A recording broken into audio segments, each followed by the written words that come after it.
The morning she was told she could go, Elspeth Vane had already been awake for 2 hours. Not because she couldn't sleep. She slept fine. She always slept fine, which was something people found unsettling about her. The way she moved through difficult circumstances with the practiced calm of someone who had already rehearsed every version of the thing before it happened. She had rehearsed this one 17 times. She knew the number, because she had counted, lying in the dark of her small room on the 3rd floor of Ashmore Hall, staring at the ceiling crack that ran from the window to the wardrobe like a river on a very boring map. 17 variations. In some of them he was apologetic. In some of them he was brusque. In one version, the most interesting one, the one she had visited more than the others, he didn't say anything at all. He simply slid an envelope across the table and looked at the wall. He wasn't the envelope type, as it turned out. He was the standing by the window type, which she could have told him was not a good look. The morning light came in hard from the east at this hour, and it made everyone appear older than they were, a little washed out, like a portrait that had been left too long in a room with too many candles. But no one had asked her opinion on the Duke of Ashmore's choice of staging, and so she noted it privately, the way she noted most things, and set about arranging the tea tray. The tea tray was important. Not because of the tea, though the tea was good, a habit the Duke had brought back from some continental expedition 3 years ago and never let go of, which was one of the 2 things she had ever genuinely respected about him. The tray was important because it gave her hands something to do, and when her hands had something to do, her face was manageable. She had a difficult face when it had nothing to manage. Not difficult in the way people usually mean, not ugly, not hard-looking. Difficult in the sense that it told the truth before she had decided to. Her mouth, specifically. It had opinions. It expressed them without consulting her. She had spent 28 years negotiating a ceasefire with it, and the ceasefire held better when her hands were occupied. So she set the tray. Silver pot, 2 cups, old habit. She always set 2. It was one of those automatic things the body did that the mind had stopped supervising. Sugar bowl, small spoon, and the biscuits that no one ever ate, but which had appeared on every tea tray in this house for as long as she could remember.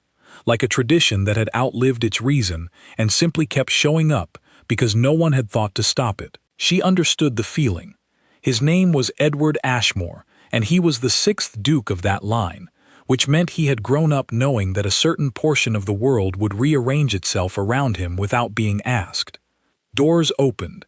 Chairs appeared, conversations redirected. It was not that he was arrogant about this. Arrogance requires some awareness of what it's doing, and Edward had simply never had occasion to notice it. It was like asking a fish to be arrogant about water. He was 34. He had the kind of face that photographed well and meant nothing in particular up close. Symmetrical, in the mechanical way of men who had been well-fed and well-rested for their entire lives, without the interesting asymmetry that comes from having slept badly for a decade or carried something heavy for longer than is good for a person. He had never carried anything heavy. This was not his fault. It was simply his condition, the way being nearsighted was a condition, and Elspeth had long since stopped holding it against him. It was harder to hate a man for what he'd never been given the opportunity to become. He was not a bad man. This was, as she had reflected many times over 4 years, the most complicated thing about him. She had come to Ashmore Hall 4 years ago in February, in the kind of cold that makes the inside of your nose hurt and turns your breath into brief little ghosts. She had come as companion to Lady Cecily Ashmore, the Duke's younger sister, who was at that time 19, and vivid, and in a state of near-permanent agitation about everything, which Elspeth had found immediately exhausting and almost immediately fond. Cecily had the energy of a weather event. She moved through rooms the way a particular kind of storm moves through, not destructively, not exactly, but completely, filling every corner with her presence until the corner felt different after she'd left it. She was curious about everything. She had opinions about things no one had asked her to have opinions about. The architectural choices of the new house being built in the village, the agricultural reports her brother received that he didn't read, the moral implications of card games, the question of whether pigeons were capable of loyalty, They had spent hours on the pigeon question. Elspeth missed her. Not with the loud, performative grief that people wear on the outside for others to witness. With the quiet, furniture-shaped kind. The kind where you reach for something that isn't there anymore and your hand closes on air, and you file that away too, the way you file everything, because filing is how you keep going. Cecily had married in October. A good match, a man who was kind to her and entertained her weather event quality with what appeared to be genuine delight, rather than the patient tolerance most men offered as a substitute. She had moved to Wiltshire. She had written twice, warm and chaotic letters that were difficult to read because they had no clear beginning or end, just Cecily tumbling through sentences the way she tumbled through rooms. And Elspeth had been left here. For 6 weeks after Cecily's departure, she had been, technically, companion to no one. The household had continued. She had continued. She had taken her meals at the usual times, walked the usual route along the East Wing garden each morning before the cold got serious, helped Mrs. Holt in the library with the cataloging project that had been paused and restarted 3 times in 4 years. She had, in other words, made herself so quietly useful that her presence had continued past its stated purpose, the way those biscuits on the tea tray continued, through inertia, through the simple fact of not being stopped. She had known it would be stopped eventually. She had simply been waiting to find out when. The door opened at 9:30. She heard it before she saw it, the specific sound of that particular door, which had a hinge on the left side that needed oil, and produced a sound like a small creature making a complaint every time it moved. She had mentioned the hinge to the housekeeper once, 11 months ago. The hinge was still there. The complaint was still there. She did not turn around. She heard his footsteps. He had a particular walk, which she recognized the way you recognize a piece of music you didn't know you'd memorized until you heard it again. Decisive footsteps, evenly spaced. The walk of a man who had somewhere to be and had always had somewhere to be, which gave the walk a certain quality of forward motion even when the destination was, as now, merely across the room. He stopped near the window. She had known he would stop near the window. "Miss Vane, Your Grace." She turned. He was standing exactly where she'd expected, framed by the east-facing glass, the hard morning light doing exactly what she'd predicted it would do to his face, which was making him look like a man who had slept badly, even though she had no particular reason to believe he had. He was dressed well, because he always dressed well. He had his hands clasped behind his back, which was a posture he adopted when he was about to say something he had prepared. She had seen the prepared posture before. It appeared at estate meetings, at formal dinners when a toast was required, at the one occasion she had witnessed where he had to tell his land agent some news the land agent hadn't wanted to hear. She waited. He said that Cecily's departure had changed the nature of the arrangement.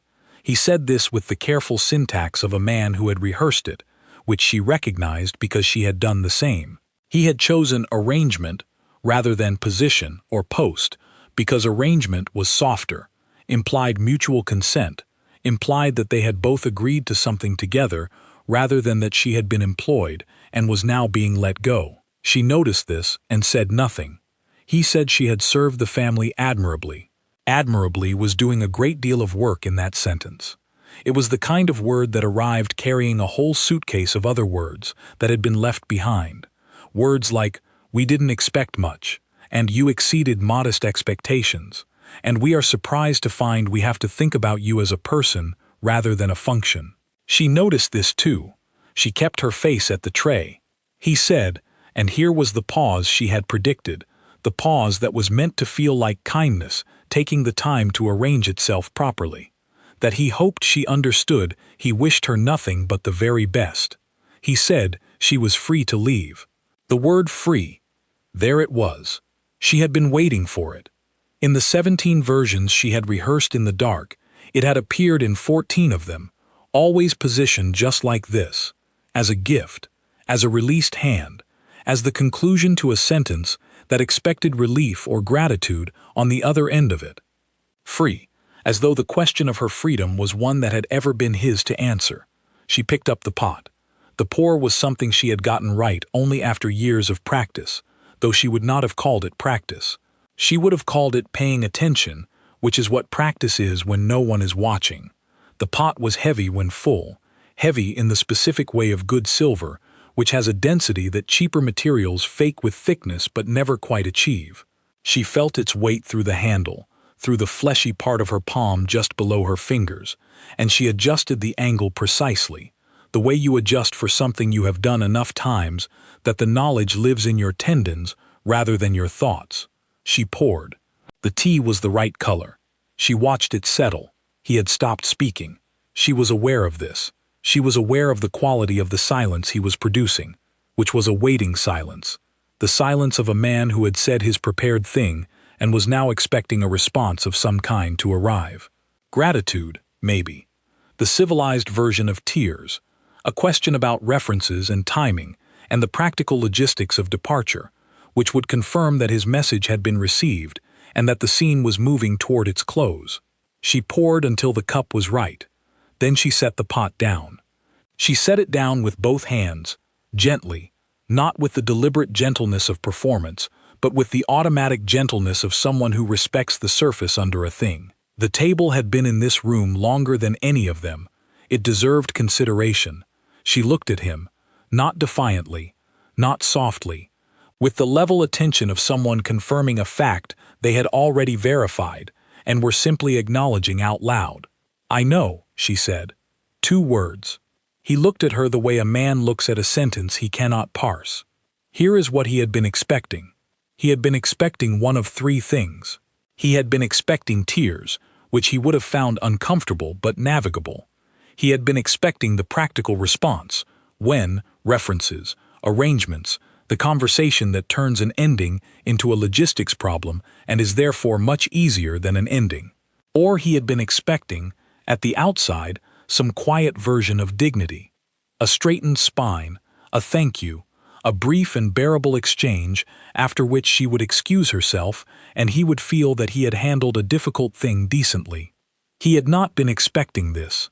He was not entirely sure what this was.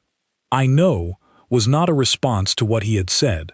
It was a response to something he hadn't said, something underneath what he had said, which meant she had heard that thing, the thing he hadn't said, which meant she had been aware of it, which meant there was a conversation that had not been taking place, that she had apparently been having by herself for some time. He felt, very briefly, like a man who has walked into the second act of something. "I see," he said. She turned back to the tray. He sat down.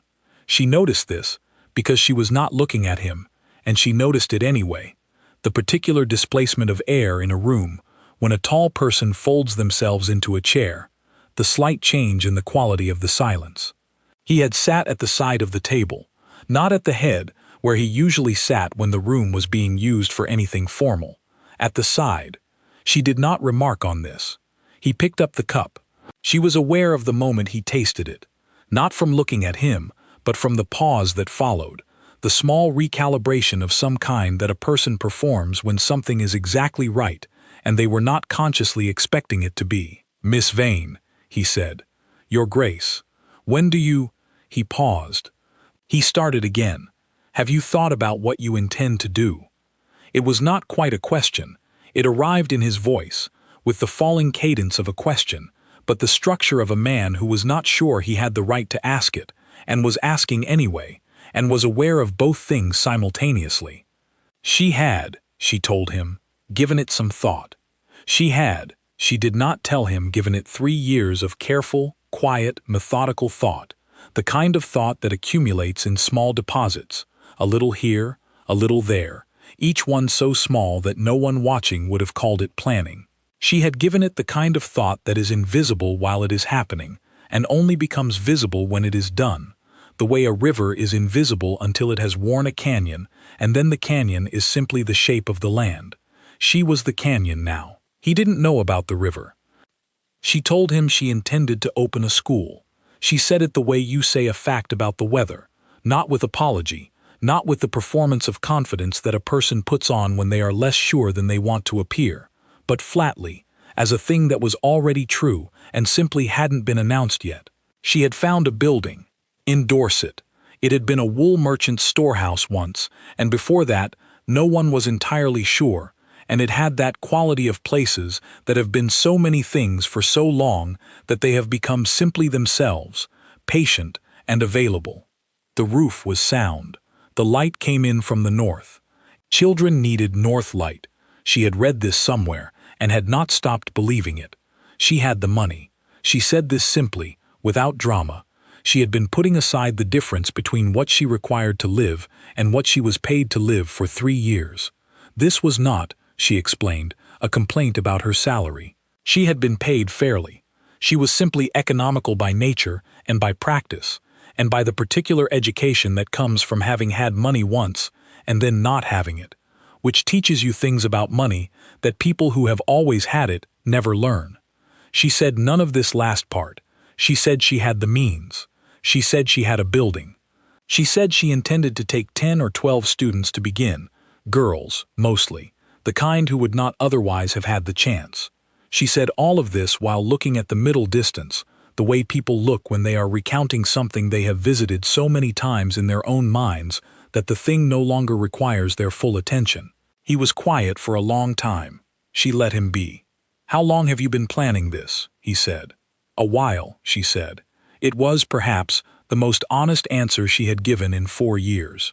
A while covered everything.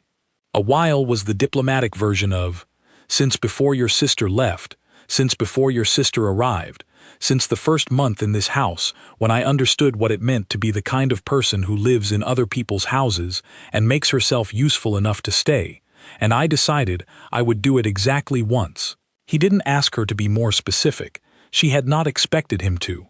He offered a letter of character. She said thank you.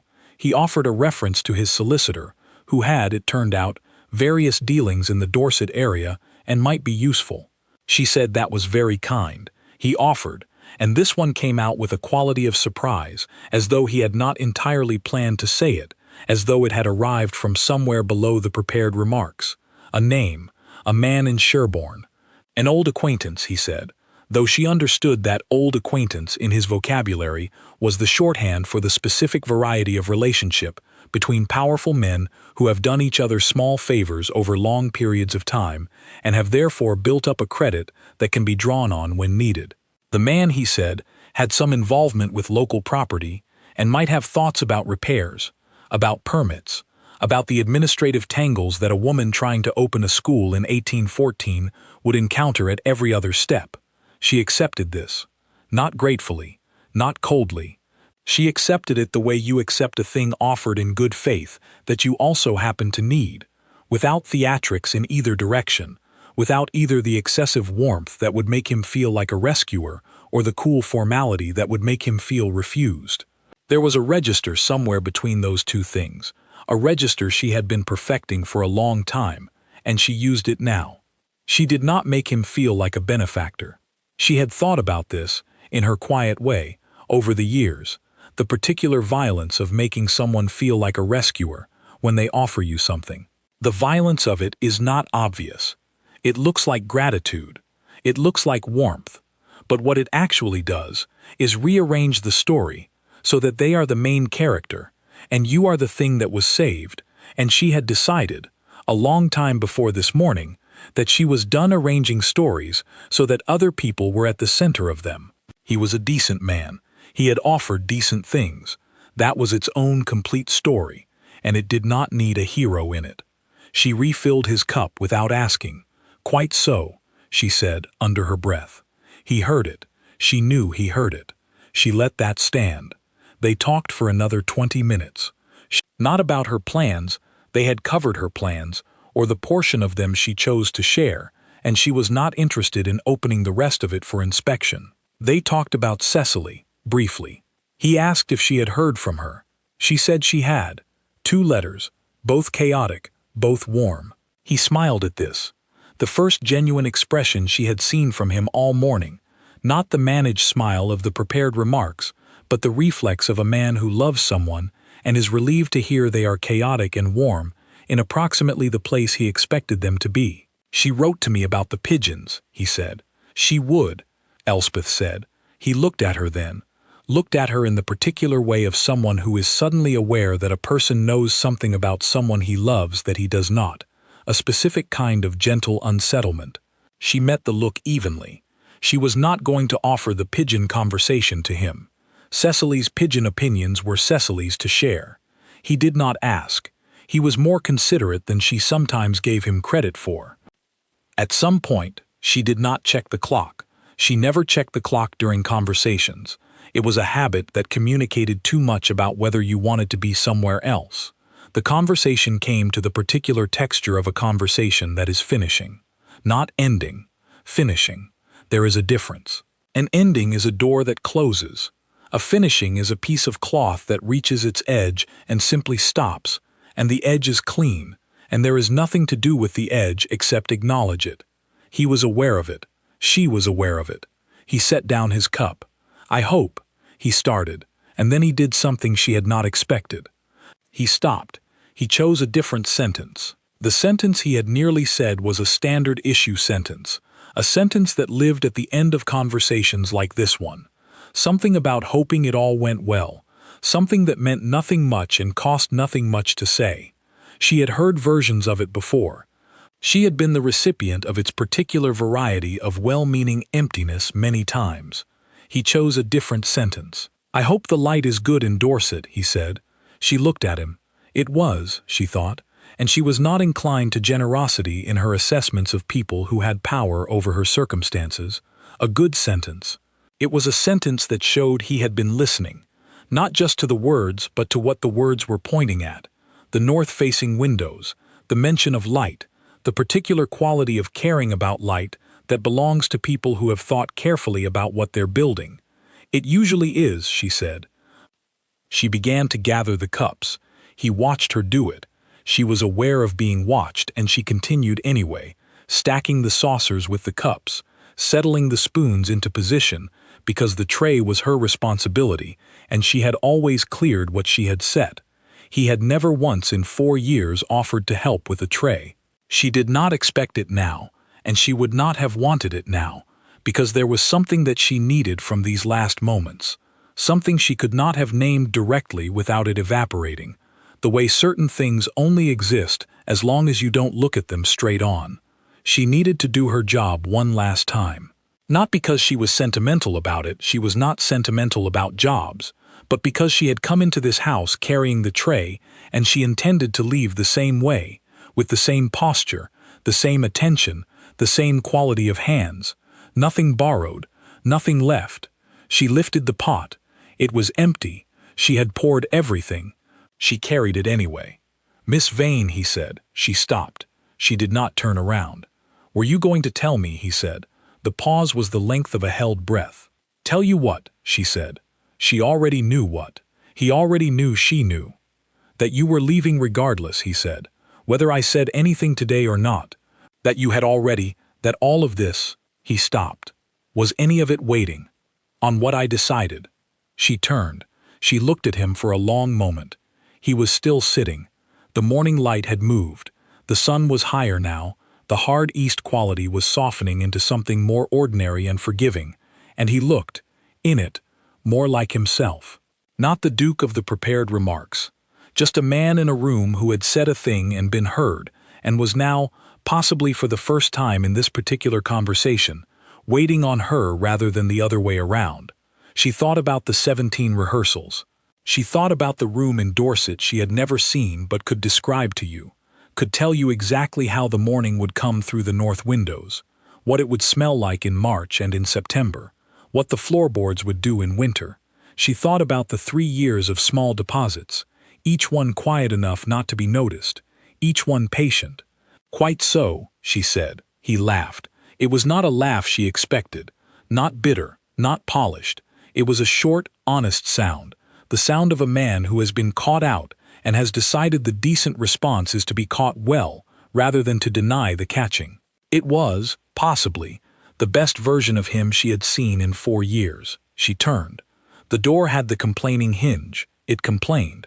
She walked out into the corridor with the tray, the empty pot, and all 17 of her rehearsals, which she had not needed. The door closed.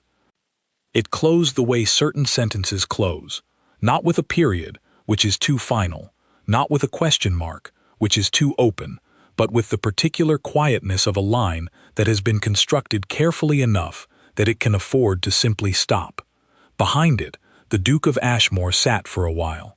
He thought about what she had said and what she hadn't. He thought about the school in Dorset. He thought about the 3 years of small deposits.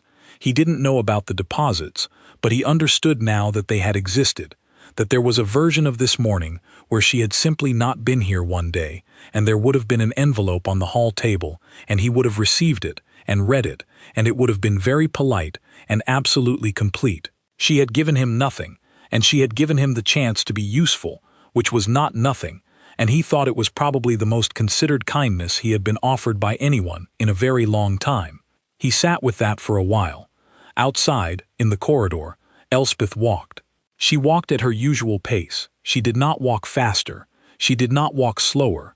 She did not run, which she might have done in a younger version of herself, the version that still confused speed with freedom, and had not yet learned that the two things have almost nothing to do with each other. She walked to the kitchen, where she set the tray down on the familiar stone surface, and thanked Mrs. Holt, who was standing at the range doing something complicated with a copper pot and who looked up with the expression of a woman who already knew everything and had decided to wait to be told. "I'll need until the end of the month," Elspeth said. Mrs. Holt nodded. She had the manner of a woman who considers most of what other people find dramatic to be simply weather, passing through, notable at the time, gone by afternoon. "I'll make sure your room's kept warm," she said. Elspeth thanked her. She walked up the 3 flights to her room. She stood at the window for a moment, not theatrically, not with the posture of a woman being swept by feeling and choosing to frame herself in glass and light, but practically, because she had a habit of standing at her window in the mornings, and this was still a morning. The east garden was there, the familiar route, the gravel path with the place near the 3rd bench where the stones had settled unevenly, and you had to adjust your step or risk turning your ankle, which she had done once and never again. She had walked that path 400 and something times. She thought she probably knew it in her feet by now, in the way that you know things in your feet. Below language, below decision, just the body understanding something the mind hasn't been consulted about. She would not miss the path. Exactly. She would carry it. There is a difference. A thing you miss is a thing that got away. A thing you carry is a thing you chose. She had always chosen. The letter to the man in Sherborne, the Duke had been true to his word, arrived within the week. It was brief, businesslike, and ended with a sentence that told her the man had been well briefed. She read it twice and set it in the growing pile on the corner of her desk that was organizing itself, with the same quiet efficiency as everything else in her life, into the shape of what came next. She wrote back the same day. She was, she noted, not surprised by the promptness. She had expected it. She had expected most of this. What she had not expected, and what she returned to in the quiet parts of the days that followed, not obsessively, not sentimentally, but the way you return to a puzzle that has been mostly solved and still has one piece, was the laugh.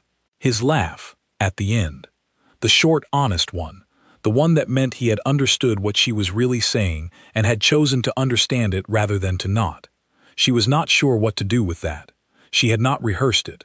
She had 17 versions of the dismissal and 0 versions of the short, honest laugh, and she found this mildly interesting in the way that gaps in your preparation are always mildly interesting. They show you the edges of what you thought you needed to be ready for. She put it in a different pile. The pile that was not organized yet. The one that she kept adding to and not filing, because some things don't file well, because some things are not documents, because some things are just things, unresolved, sitting open. She left it there. She had a school to open. She left on the 31st. The morning was not dramatic. It was gray and mild and smelled like the specific smell of English March, which is mud and cold and the very first tentative suggestion that somewhere, quietly, spring is having a meeting about whether to show up. The cart she had arranged was already at the side entrance. Her things were modest. 2 trunks, a case of books that was heavier than it looked, and had caused trouble on every staircase, and a small flat box that contained, among other things, the letters from Cecily and a map of Dorset she had ordered 8 months ago from a shop in Bath and had kept in the bottom of the larger trunk under 3 folded shawls. Mrs. Holt came out. She gave Elspeth a tin that turned out to contain biscuits, not the household biscuits, not the ones that appeared on trays for reasons no one remembered, but actual biscuits, thick and warm, that Mrs. Holt had made herself, and that smelled like the kitchen and the range and the copper pot and 4 years of ordinary mornings. Elspeth thanked her. She did not cry. She was precise about this. Privately, she was not someone who did not feel things. She felt things with considerable accuracy and frequency. She simply had a policy about when those things were expressed, and that policy involved a general preference for doing the expressing somewhere private and later. This was not repression. She had thought about this carefully. It was scheduling. She climbed onto the cart. She did not look back at the house, not because she was being theatrical about not looking back, simply because she had looked at it every day for 4 years, and she had it perfectly. Every stone, every window, the east garden, the hinge on the library door, the crack in the ceiling of her room that ran from the window to the wardrobe like a river on a very boring map. She had it. She did not need to look. The cart moved. She arrived in Dorset on the 2nd of April, which was, she would later think, an appropriate kind of date. Not the 1st, which would have felt like a statement, not the end of the month, which would have felt like running out of time, but somewhere in the middle, somewhere useful, the kind of date that simply gets on with it. The building was exactly as she had expected. She stood in front of it for approximately 90 seconds, looking at it the way you look at something you have already known for a long time and are now simply confirming. Stone walls. North-facing windows. She counted them. She had been counting them in her imagination for months, and the real number matched. A door that was large enough, practical enough, old enough to have been many things. Mud in the yard, gravel at the entrance, a tree at the southwest corner that was doing something complicated with its branches in the direction of the light, the particular contortion of a tree that has been reaching for something for so long that the reaching has become its shape. She walked in. The light came through the north windows. She had been right about the light. She stood in it for a moment. The clean, even light that doesn't lie about what it falls on, that doesn't romanticize, doesn't flatter, just shows you the thing exactly as it is, which is all she had ever wanted from any room she stood in. She set down the case of books. She set it down gently. She began. 10 years later, a girl from the village, one of the first 12, the ones who had arrived in that first uncertain autumn when nothing was quite ready and everything was functional, would try to explain to someone what the school was like, what Elspeth was like, and she would find herself unable to do it in any of the obvious ways. Not strict, she would say, but not soft, something else, like, she would pause here, looking for it, like someone who had already been told how things were going to go and had decided to go a different way and had been right about the different way and had never made a big thing of having been right. She made very good tea, the girl would add. The best tea, actually. She was particular about it. She was particular about a lot of things, but the tea specifically. She said once that getting the pour right was not about the pour. The girl had not understood that at the time. She was 9. She understood it later. She thought about it sometimes, the pour, and what was underneath it, and the particular quality of a person who puts everything she is into what her hands are doing, so that the thing her hands are doing becomes the whole story, while the real story lives somewhere underneath, patient, already decided, waiting for exactly the right moment to be said. 2 words, usually, quiet, certain, like someone who had always known,